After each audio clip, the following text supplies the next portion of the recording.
Story 7 of Young Readers' Science Fiction Stories by Richard Mace Elam.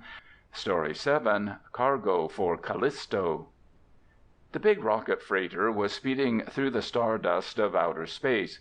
It was carrying supplies to Callisto, one of the 12 moons of Jupiter, and the Shannons on another space adventure. Steve and Sue looked out a window of the freighter at the airless world growing in size. Callisto was a gigantic roughened rock, but it was a globe larger than the planet Mercury. It reminded Steve of a giant cocklebur hanging in the sky.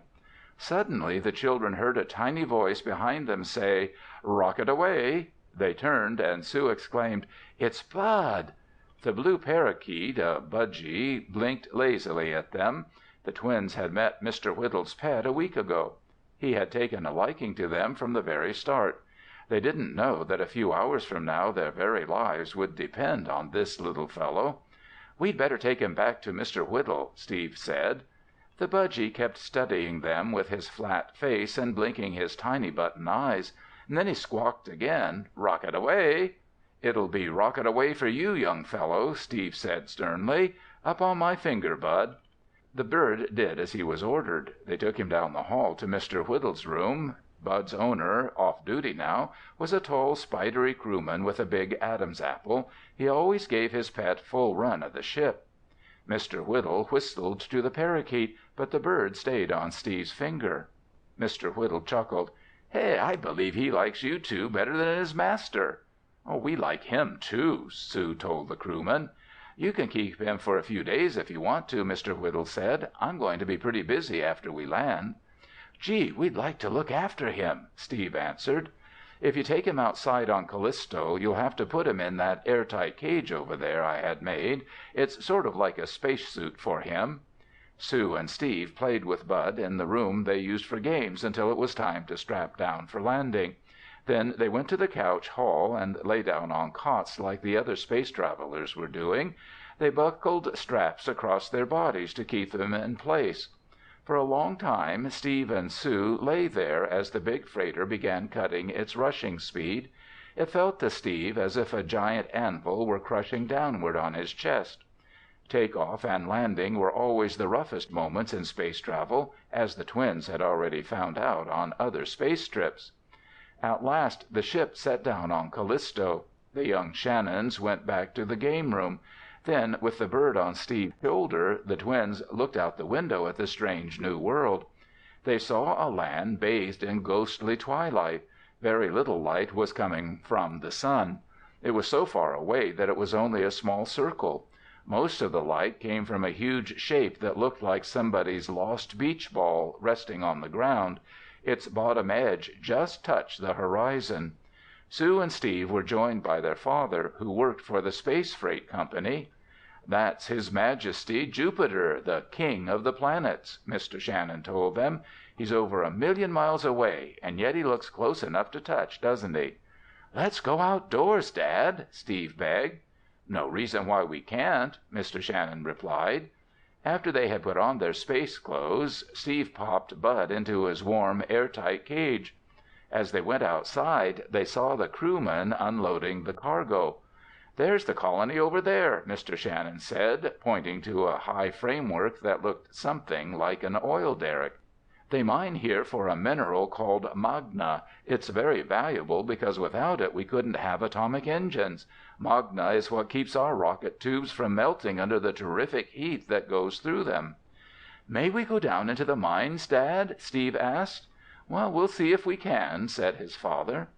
As they walked toward the mining place, Mr. Shannon said, "Underneath us are pockets of poisonous gas, like that found in Jupiter's atmosphere.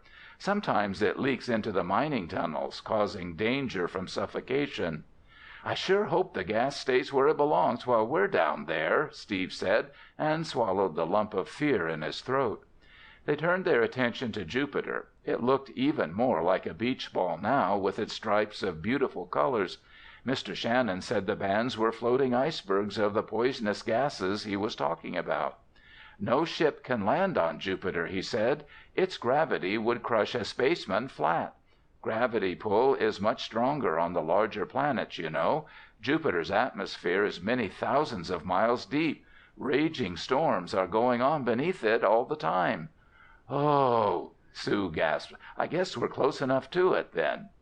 Other wonders of the sky were the round beacons of Jupiter's other moons, 3 of which were about the same size as Callisto. They hung like bright searchlights in the starry heavens.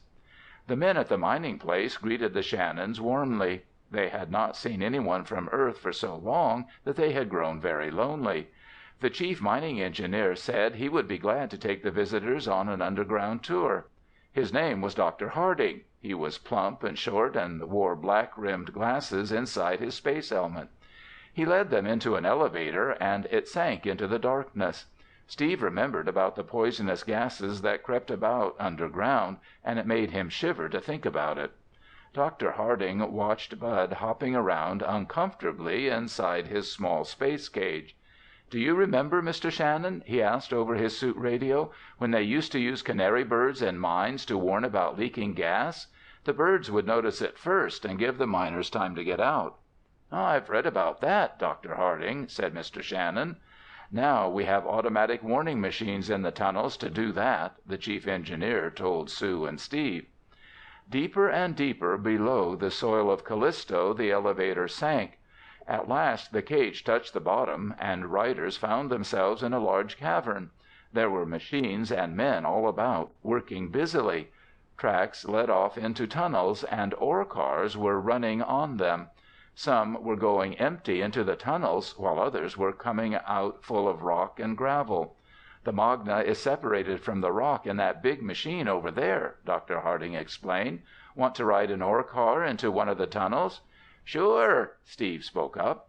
"The mine is air-conditioned," the chief engineer said, "so we can take off our helmets." This done, Steve let Bud out of his cage. The little bird hopped up on his gloved finger, saying, "Rocket away," several times.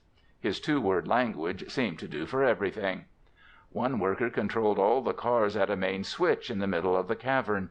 The Shannons and their guide climbed into an empty ore car, and it rolled into a tunnel. Glistening dark rock crowded in on Sue and Steve from all sides. Steve hoped the walls were strong enough so they would not come crashing down on their heads. There were lights along the way to help brighten the gloom. After clicking along like a trolley for a while, the car came to the end of the line. It was a large room with more machines and workmen. The men were digging magna ore out of the wall with drills. As Dr. Harding explained about the work, Bud began flitting about as though sightseeing on his own. He was shy of the workers at first, but then made friends with them.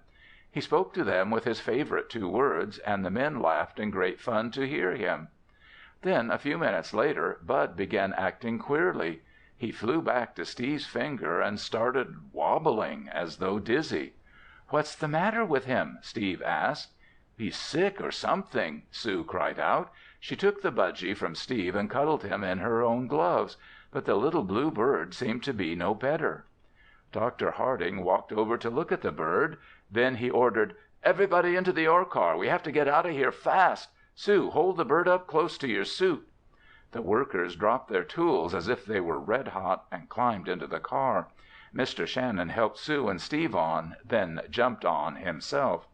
Dr. Harding pressed the electric button that was the signal to the operator in the main cavern to move the car. The car began to roll down the track. It picked up speed as Dr. Harding kept pressing the button. "Leaking gas, Dr. Harding?" Mr. Shannon asked worriedly. The chief engineer nodded. He sniffed the air like a hunting dog after a scent. "Take a deep breath, everyone, then hold it." Steve thought his lungs would burst, but finally Dr. Harding let them take another deep breath. By the time they had taken one more, the car had reached the main cavern. As it rolled to a stop, Dr. Harding jumped down and ran over to the car operator. Steve saw a door slide down and close off the tunnel where they had come out.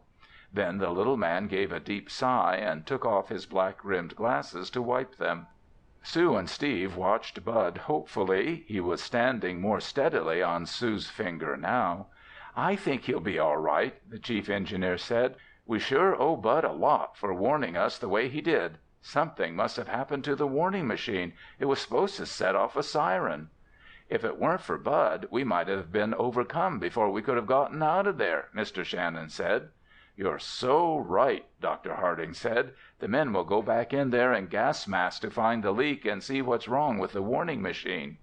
"We're plenty lucky," Steve sighed, his spine still prickly from their narrow escape. Sue kissed the budgy. "You're a hero, Bud," she told him, "and we love you." Bud blinked lazily. Then, as if to show that he was all right again, he squawked, "Rocket away!" End of Story 7.